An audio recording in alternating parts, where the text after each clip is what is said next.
సభాధ్యక్షులు నవీనాచారి గారు, ఇవాళ సభలో ముఖ్య అతిథి నాకు తెలంగాణ ఉద్యమం ఇచ్చిన సోదరి కల్వకుంట్ల కవిత గారు, వారి గురించి వారు బతుకమ్మకు చేసిన కాంట్రిబ్యూషన్ గురించి నేను చెప్పాల్సిన అవసరం లేకుండా చెప్పాల్సిందంతా సురేందర్ చెప్పేసిండు కనుక నేను ఇంకెక్కువ ఆ జోలికి పోకుండా సభలో ఉన్న ఆత్మీయులు గౌరీశంకర్ గారు, శ్రీధర్ గారు, కాంచనపల్లి గారు, మానుకోట ప్రసాద్, వేణుగోపాల స్వామి గారు, పూర్ణ,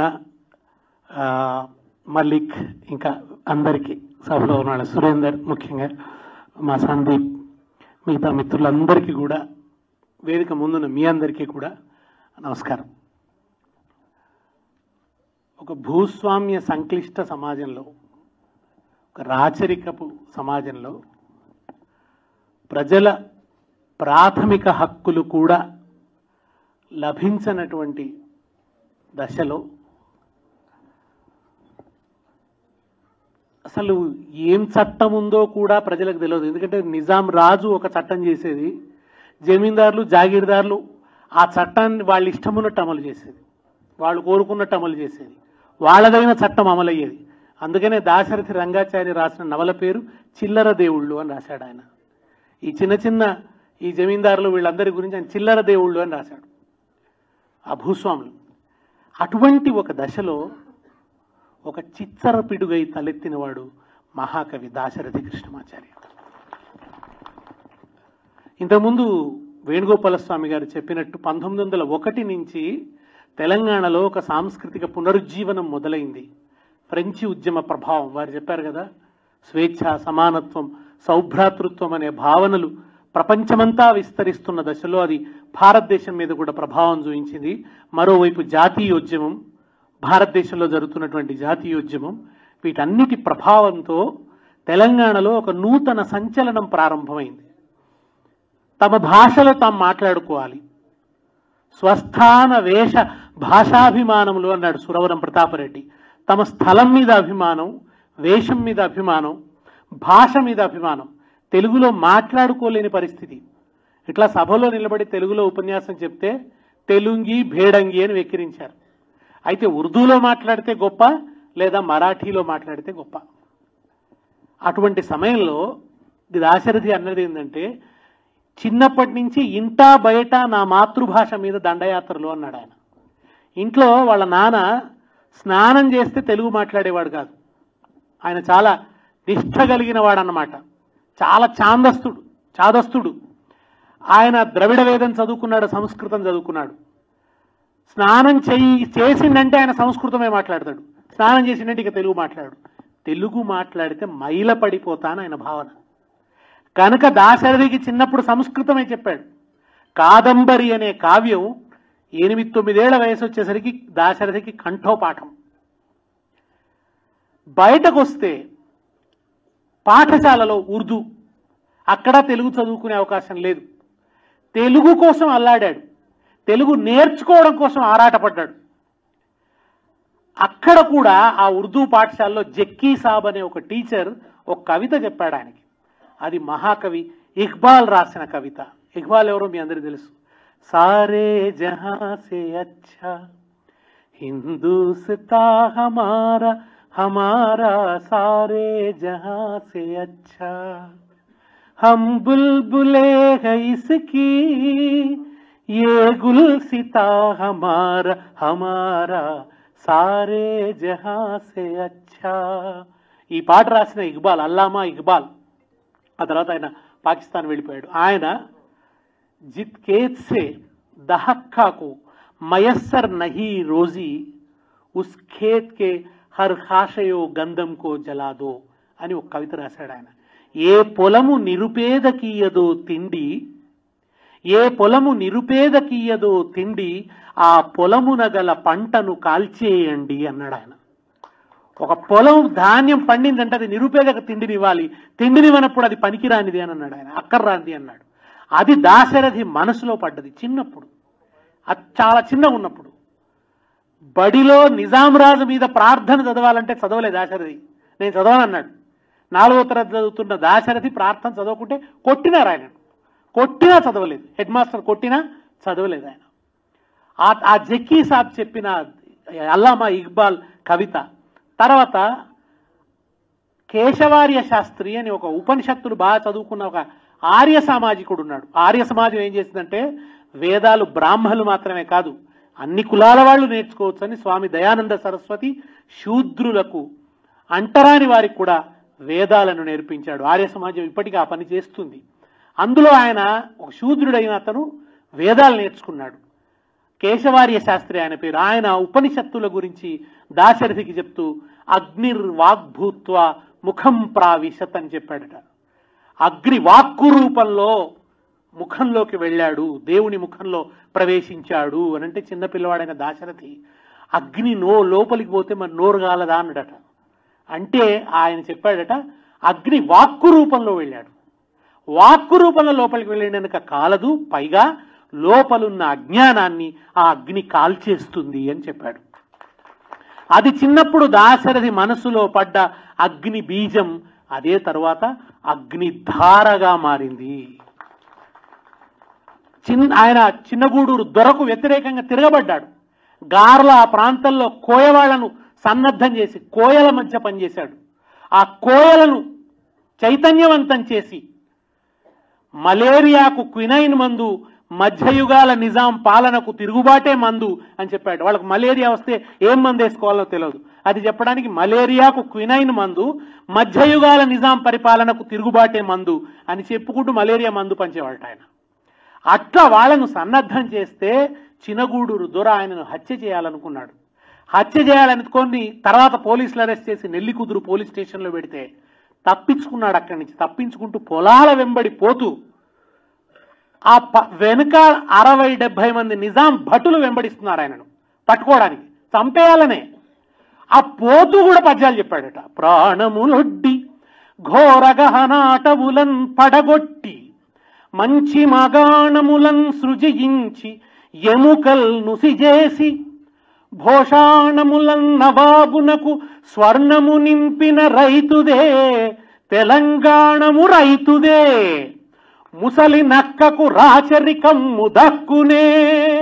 ఆ భూస్వామ్య సమాజంలో, ఏ ప్రాథమిక హక్కులు లేని సమాజంలో పౌర హక్కులంటే ఏందో తెలియని సమయంలో రాజును పట్టుకొని ముసలి నక్కకు రాచరికమ్ము దక్కునే అని అనడానికి ఎంత ధైర్యం కావాలి ఆయనకి, ఎంత గట్స్ ఉండాలి. పొట్టివాడు, చాలా పొట్టిగా ఉండేవాడు దాశరథి, అర్భకుడు, చాలా అనారోగ్య బాధలు పడ్డాడు ఆయన. కానీ గుండె మాత్రం ఆటం బాంబు కన్నా శక్తివంతమైంది దాశరథి గుండె. అందుకే ఆ లోయల వెంట అడవుల వెంట పరుగెత్తుతూ ఈ మాట అన్నాడు ఆయన. ఎట్లా వచ్చింది భూమి? ఎవరో చదును చేస్తేనే కదా. చెట్లన్నీ నరికేసి దీన్ని మాగాణంగా మార్చారు. తమ చెమటను నెత్తురును పారిస్తే పంట పండింది. ఆ పంటంతా నీ దగ్గరికి చేరింది, దానిలోంచి ధనం పుట్టింది, నువ్వు నవాబు అయ్యావు. ఒక్క రోజు కూడా ఒక్క నిమిషము సేపు దుక్కి దున్నానట్టి దున్నాపోతువు నీకు దిక్కు తెలియని భూములెక్కడివి అని అడిగాడు సుద్దాల హనుమంతు. అట్లాగే దాశరథి కూడా ముసలి నక్కకు రాచరికమ్ము దక్కునే అన్నాడు. ఎవరిది తెలంగాణ? తెలంగాణము రైతుదే అన్నాడు. గురజాడ అప్పారావు దేశమంటే మనుషులో అన్నాడు, దాశరథి దేశమంటే రైతులో అన్నాడు. ఆయన రైతులదే ఈ తెలంగాణ అని చెప్పినాడు ఆయన. అంతేకాదు ఆయన అనేక రకాల హింసలు పెట్టారు. ఆయన రైల్లో పోతుంటే రజాకారులు వచ్చి మీద దాడి చేసి తల్వార్లతో కొడుతుంటే ఈయన పక్కనున్న ఒక ఆయన చేతిలో ఆంధ్రప్రభ పట్టుకొని ఉన్నాడు. పత్రికలు చదవడం కూడా అప్పుడు సమస్యే. ఆ చెయ్యి మీద కొడితే అతని చెయ్యి తెగిపోయింది. ఆ దెబ్బలన్నీ పడ్డాడు దాశరథి. జైల్లో కూడా తీసుకుపోయి ఆయన ఆ జైల్లో కూడా విపరీతంగా కొట్టి పడేస్తే భుజం విరిగిపోయింది, తల పగిలిపోయింది, జ్వరం వచ్చింది. జ్వరం వస్తే వైద్యుణ్ణి రమ్మంటే వాడు అల్లాగా దువా మాంగో మై దవా నై దేతే అన్నాడు. వాడు నేను మందివను దువా, దేవుణ్ణి ప్రార్థన చేసుకో అన్నాడు. అప్పుడు ఆయన రాత్రి పడుకొని శివుడి మీద పద్యాలు చెప్పాడు. అద్భుతంగా ఉంటాయి పద్యాలు. మీకు ఎప్పుడన్నా ఓపిక ఉంటే అగ్నిధార తీసి చదవండి. కుడిహస్తమ్మున శూలమెత్తెదవు, కుడిహస్తమ్మున శూలమెత్తదవు దిక్కుల్ ఇక్కడ ఉండాలి, చూస్తాను. చాలా అద్భుతమైనటువంటి పద్యం. ఎందుకంటే ఆయనని ఇవ్వాలన్నా కాస్త గుర్తు చేసుకోవాలనేటువంటి ఒక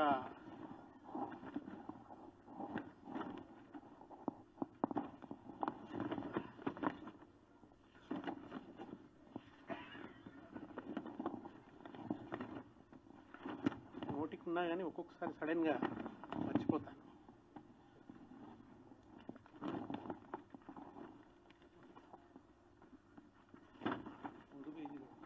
కుడి హస్తమున శూలమెత్తెదవు దిక్కుల్ పిండిగా ఢక్కచప్పుడు గావింతువు వేరొక హస్తం మన. కుడి హస్తంలో శూలం, రెండవ హస్తంలో దిక్కుల్ని పిండి చేసేలా ఢక్కచప్పుడు గావిస్తావు అని ఇక్కడ ఏమంటాడు తెలుసునా?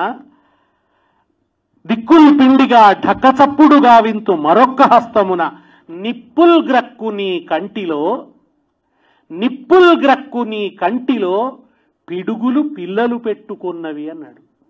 శివుడి మూడో కంటిలోనట పిడుగులు పిల్లలు పెట్టుకున్నాయట. దిక్కుల్ గ్రక్కు నీ కంటిలో పిడుగులు పిల్లలు పెట్టుకున్నవి మహామేఘావళి గర్జనల్ గుడుగుంచములాడుకున్నవి.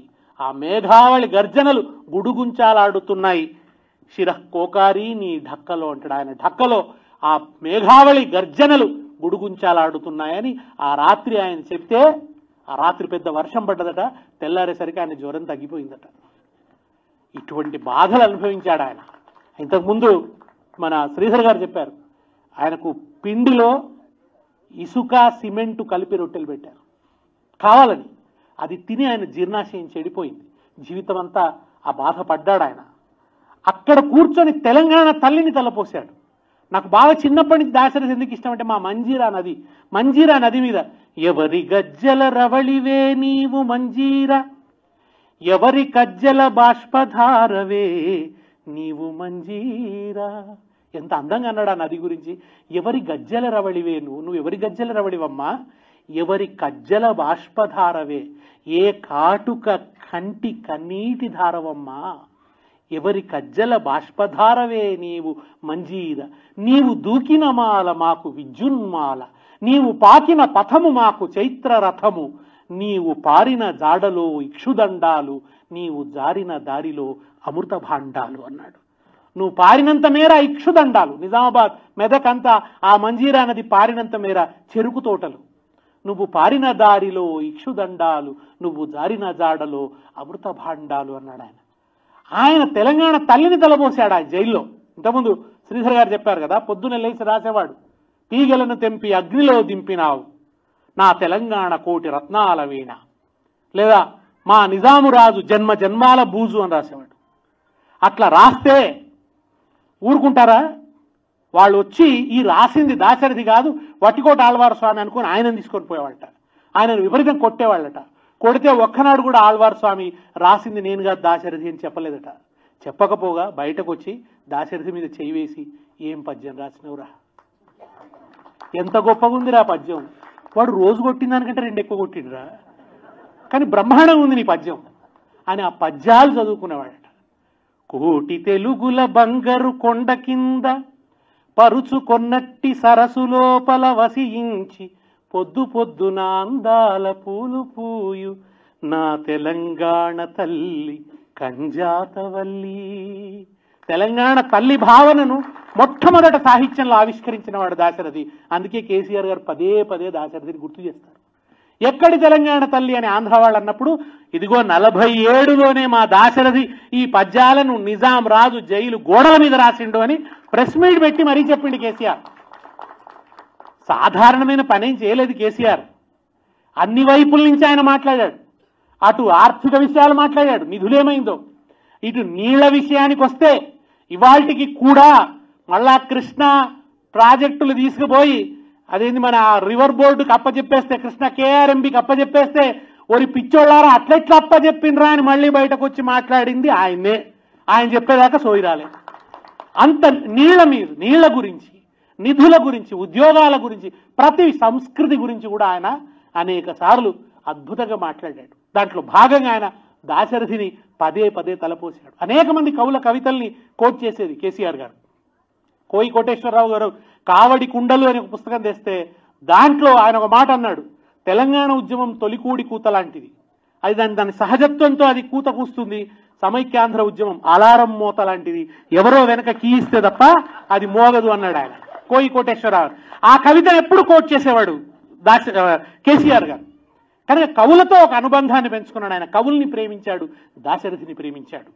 ఆ దాశరథి అక్కడ రాశాడు, మూడు కోటుల దేవతామూర్తులందు కోటి మంది నివసించడి హాటకావని భూమి, కోటి మంది వసించడి హాటకావని భూమి.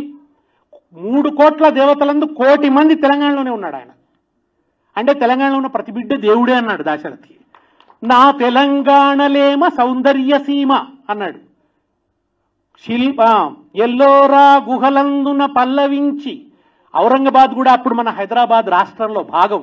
అందుకని ఆయన ఎల్లోరా గుహలందున పల్లవించి, 1000 స్తంభాలలోన విరులు పూచి, శిల్పి ఉలిముక్కులో వికసించినట్టి నా తెలంగాణ కోటి అందాల జాణ అన్నాడు. ఆ శిల్పి ఉలిముక్కులో వికసించిన కోటి అందాల జాణ నా తెలంగాణ అన్నాడు. అందుకని తెలంగాణ తల్లిని కూడా ఆ 1000 స్తంభాల గుడి విగ్రహాల్లోని విగ్రహం వల్ల పెట్టినాం మనం, వట్టిగా పెట్టలే. ఎందుకు ఆమెకు వడ్డాయనం పెట్టినాం? వడ్డాయనం ఉంటుందా అన్నారు కొంతమంది. బతుకమ్మ పాటలో ఉంది, ఏమనుంది? ఘనమైన పొన్న పువ్వే గౌరమ్మ, గజ్జల ఒడ్డాణమే గౌరమ్మ.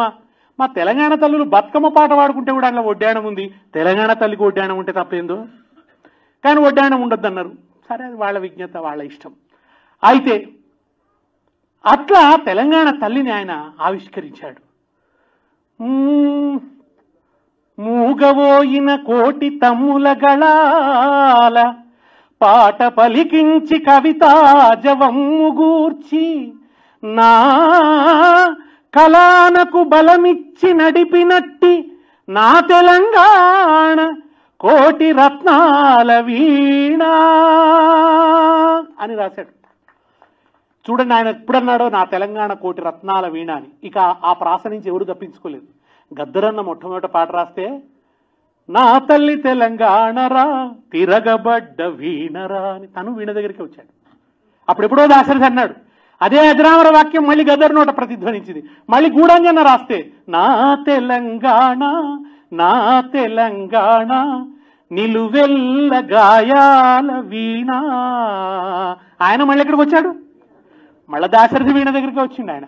ఆ తర్వాత అందశ్రీ రాశాడు. చూడు తెలంగాణ చుక్క నీళ్లు లేని దాన, నాగోడు తెలంగాణ బతుకు పాడైన వీణ. ఆయన కూడా మళ్ళీ అందరి మీద అంత ప్రభావం వేసింది దాశరథి రాసిన ఆ వాక్యం. ఒక అజరామర వాక్యం, నా తల్లి తెలంగాణరా, నా తల్లి తెలంగాణ కోటి రత్నాల వీణ, నా తెలంగాణ కోటి రత్నాల వీణ అని. నా గీతావళి ఈ భూగోళంబున ఎంతదాకా పయనంబవునో అందాక అగ్గిపెట్టదని అన్నాడు. నా పేరు ప్రజాకోటి, నా ఊరు ప్రజావాటి అన్నాడు. ఎంత అద్భుతమైన పద్యాలంటే అంత ఆర్తి. చింతల తోపులో కురియు చిన్కులకున్ తడిముద్దయైన బాలింత ఒడించెయించు రెక్కలువోని మొగ్గకున్ బొంతలు లేవు కప్పుటకు బొంది హిమంబైపోవునేమో వాయించద రుద్రవీణపై ఇంచుక వెచ్చని అగ్నిగీతముల్ అంటాడు. ఆ చింతల తోపులో బాలింత చిన్న బిడ్డని పెట్టుకొని ఉన్నది, బొంతలు లేవు కప్పుదామంటే వాన పడుతున్నది. ఆ పిల్లవాడి బొంది హిమమైపోతుందేమో, మనసు ముద్ద అయిపోతుందేమో, ఏం చేయాలి? కవిని కదా, నా రుద్రవీణమే వెచ్చని అగ్నిగీతాలు పాడతా ఆ పిల్లవాడి కోసం అని అన్నాడు ఆయన. అద్భుతమైన పద్యాలైనా అవి చదువుతుంటే మనం వేరే లోకాలకు వెళ్ళిపోతాం, అద్భుతమైన ప్రేరణను పొందుతాం. ఈ పాట కూడా ప్రపంచ సాహిత్యంలో అత్యద్భుతమైన గీతాలలో ఒకటిగా నిలిచిపోయే పాట ఆ చల్లని సముద్ర గర్భం. ఇవాళ మీరు ఆ వీడియో చూస్తున్నప్పుడు మీకు ఏమన్నా గూస్ బంప్స్ వచ్చినాయన్నా, లేదా ఒక ప్రేరణ కలిగిందన్నా, ఆ గొప్పతనం అంతా ఆ మహాకవి దాశరథిదే. ఆయనకే ఆ గొప్పతనం అంతా కూడా చెందుతుంది. ఏదో అదంతా మేము మా గొంతులో ప్రతిధ్వనిస్తే ప్రతిధ్వనించు. ఇది 3 ఏళ్ల కింద ఈ పాట రికార్డ్ చేశాం. రికార్డ్ చేస్తే కవిత గారు పాట విని దీన్ని వీడియో చేద్దామని అన్నారు. కవిత గారు సాహిత్య కర్తవ్యాలు, సాంస్కృతిక కర్తవ్యాలు, రాజకీయ కర్తవ్యాలు 3 నిర్వహిస్తారు ఆమె. కనుక ఆమె దీన్ని దృశ్యీకరణ చేద్దామంటే అప్పుడు పూర్ణ కప్ప చెప్తే ఆయన 3 ఏళ్ల కింద చేశాడు. 3 ఏళ్ల నుంచి ఆవిష్కరణ చేద్దాం అనుకుంటున్నాం. విశేషం బహుశా మనం అనుకుంటాం కానీ ఒక్కొక్కసారి అట్లా జరుగుతుంది. అది ఇప్పుడు దాశరథి 100వ జయంతి వత్సరంలో దాని ఆవిష్కరణ జరిగింది. అప్పుడు జరగకపోయినా ఈ 3 ఏళ్ల తర్వాత ఇవాళ దాశరథి 100 ఏళ్ల పండుగలో, 3 ఏళ్ల కిందటి ఆ పాట ఇవాళ 100 ఏళ్ల పండుగలో ఆవిష్కరణ అవడం చాలా సంతోషంగా ఆ మహామనీషికి ఇచ్చిన గొప్ప నివాళిగా అనిపిస్తుంది. ఆ పాట రిలవెన్స్ ఉంటుంది. ఎప్పటిదాకా ఉంటుందంటే ప్రపంచంలో యుద్ధాలు లేకుండా పోయేదాకా ఆ చల్లని సముద్ర గర్భం అనే పాట. ఎందుకన్నాడు ఆయన? మానవ కళ్యాణం కోసం పణముడ్డిన రక్తం ఎంతో రణరక్కసి కరాళ నృత్యం రాల్చిన పసి ప్రాణాలెన్నో కడుపు కోతతో అల్లాడిన కళ్ళలో విషాదమెంతో ధనవంతుల దుర్మార్గాలకు దగ్ధమైన బ్రతుకులు ఎన్నో ఆ చల్లని సముద్ర గర్భం దాచిన బడబానలమెంతో రణరక్కసి కరాళ నృత్యం ఈ ప్రపంచం మీద నుంచి అదృశ్యమైనాడే ఆ పాటకు రిలవెన్స్ పోతుంది. అది మాత్రం ఆయన రెండో ప్రపంచ యుద్ధ భీభత్సాన్ని చూశాడు గనక ఆ మాట రాసినాడు. ఆయన విరుద్ధ శక్తుల ఘర్షణలోంచి చరిత్ర పుట్టిందని శ్రీశ్రీ అంటే ఆయన అదే చెప్పాడు. భూగోళం పుట్టుక కోసం రాలిన సురగోళాలెన్నో, అనేక సురగోళాల ఘర్షణలోంచి భూమి ఊడిపడ్డది. అంటే దీంట్లో ఆయన ఖగోళం చెప్పాడు, సోషియాలజీ చెప్పాడు, మానవ పరిణామం చెప్పాడు, చరిత్రలో ఉన్న దుర్మార్గాలు చెప్పాడు. ఒక రాజును గెలిపించుటలో ఒరిగిన నరకంఠాలెన్నో, ప్రభువెక్కిన పల్లకి కాదోయ్ అది మోసిన బోయీలెవ్వరని శ్రీశ్రీ అన్నట్టే ఈయన ఒక రాజును గెలిపించుటలో ఒరిగిన నరకంఠాలెన్నో అన్నాడు. అక్కడి నుంచి ఆయన అవన్నీ చెప్పుకుంటూ వచ్చి చివరికి ఒక అద్భుతంగా రేపటి పిల్లలకు మనం ఏం భవిష్యత్తు ఇస్తాం, ఏ భవిష్యత్తుని ఈ పిల్లలకి ఇవ్వబోతున్నాం. జింక పిల్లలు ఎగురుతూ ఉండే భవిష్యత్తునిద్దాం, నెమళ్ళు ఎగురుతూ ఉండే భవిష్యత్తునిద్దాం, చెట్లు ఉండే భవిష్యత్తును, గుట్టలు ఉండే భవిష్యత్తునిద్దాం. నేను రాజకీయాల కోసం చెప్పట్లేదు, ఏ పార్టీ కావచ్చు, ఎవరన్నా కావచ్చు. ఆ ప్రకృతిని ఆ పిల్లలకి ఇద్దాం. మనం ఏమి ఇచ్చినా ఇవ్వకపోయినా, ఆస్తులు ఇచ్చినా ఇవ్వకపోయినా, ఆర్థికంగా ఉన్నా లేకపోయినా ఆ పర్యావరణాన్ని ఇద్దాం, ఉత్తమమైన మానవ సమాజాన్ని ఇద్దాం. ఇవాళ ఒక వార్త చాలా దుఃఖం, కడుపంతా ఆవేదన. శంకరాచార్యులు ఎప్పుడు అన్నాడు, కుపుత్రా జాయతే క్వచిదపి కుమాతా నభవతి అన్నాడు. చెడ్డ కుమారుడు ఉంటాడేమో కానీ చెడ్డ తల్లి ఉండదు అన్నాడు. కానీ వాళ్ళ ఒక వార్త నేను అమీర్పూర్లో చదివాను. ఆ తల్లి ఇంకొకరితో, ఆమెకు ఏదో ఉంటే ఎక్స్ట్రా మ్యారిటల్ రిలేషన్ ఉండొచ్చు, అతనితో వెళ్ళిపోవడం కోసం కన్నబిడ్డల్ని చంపేసింది. కన్నబిడ్డల్ని చంపేసిందంటే పరిధాన దుఃఖం వచ్చింది. ఏమైపోతుంది సమాజం? ఇంత పాపపు సమాజంగా ఎందుకు మారుతుంది? ఒక ఆరోగ్యవంతమైన సమాజాన్ని మనం చెయ్యలేమా? కుటుంబాలు నిలబడేటట్టు, అనుబంధాలు నిలబడేటట్టు, తల్లి తల్లిలా ఉండేటట్టు, తండ్రి తండ్రిలా ఉండేటట్టు లేకుండా ఎందుకు పోతున్నది? వ్యక్తిత్వాలు ఇంత విచ్ఛిన్నం ఎందుకు అయిపోతున్నాయి? మనుషులు ఇట్లా ఎందుకు అయిపోతున్నారు? దీని గురించి అందరం అది ఎప్పుడో అన్నాడు ఆయన. పసిపాపల నిదుర కనులలో ముసిరిన భవితవ్యం ఏదో, ఎంత దుఃఖం ఉందంటే గాయపడిన కవి గుండెలలో రాయబడని కావ్యాలెన్నో అన్నాడు ఆయన. కనుక నేను రాయని కావ్యాలెన్నో ఉన్నాయని ఆ మహాకవి ఆ రోజు దుఃఖపడ్డాడు. ఆ దుఃఖం ఇవాళకి మనందరినీ వెన్నాడుతున్నది. మన మీద చాలా బాధ్యత ఉంది. వాళ్ళు ఆ రోజు నిజాం రాజుతో పోరాడి ఒక స్వతంత్రాన్ని సముపార్జించి మనకు ఈ స్వేచ్ఛా స్వాతంత్రాలతో కూడిన సమాజం ఇచ్చినప్పుడు మనందరి మీద కూడా చాలా బాధ్యత ఉంది. కనుక మనం మన సుఖాల కోసం, మన విలాసాల కోసం, మన ధన సంపాదనల కోసం, వీటి కోసం కాకుండా రేపటి పిల్లల మంచి భవిష్యత్తు కోసం ఇవాటి నుంచి పనిచేయాలన్నదే ఈ పాట ఇచ్చే సందేశం. కనుక అందుకోసం ఈ పాట అనేక మంది పాడినారు, నేను పాడినాను, ఎక్కువ ప్రచారం చేసినాను. ఇవాళ ఆ పాట అట్లా వీడియో దృశ్యీకరణ ఉండాలి అని అనుకొని చేసినాం. నేనేదో ఘనకార్యం చేశానని నేను అనుకోవటం లేదు. కనుక అది అట్లా ఉండాలి, వినబడుతూ ఉండాలి అనే ఒక కోరికతోని ఈ పాట చేసినాం. కనుక ఆ మహాకవి శతజయంతి సంవత్సరం ఇది. ఈ సందర్భంగా ఇంకా చాలా చేయాలి. నేను కవిత గారితో కూడా రాబోయే రోజుల్లో ఇంకొన్ని ప్రతిపాదనలు సిద్ధం చేసుకొని వస్తాను. ఆ మహాకవికి సంబంధించిన అనేక జ్ఞాపకాల్ని రికార్డ్ చేయవలసి ఉంది. అట్లాగే ఒక మగ్దూమ్ రాసిన పాటలు, కాళోజీ రాసిన పాటలు, పద పదవే గీతమా పదవే నా ప్రాణమా, న్యాయ సుగంధానిలాలు ఈ నేలన పంచుమా, పద పదవే గీతమా పదవే నా ప్రాణమా అని మగ్దూమ్ రాశాడు.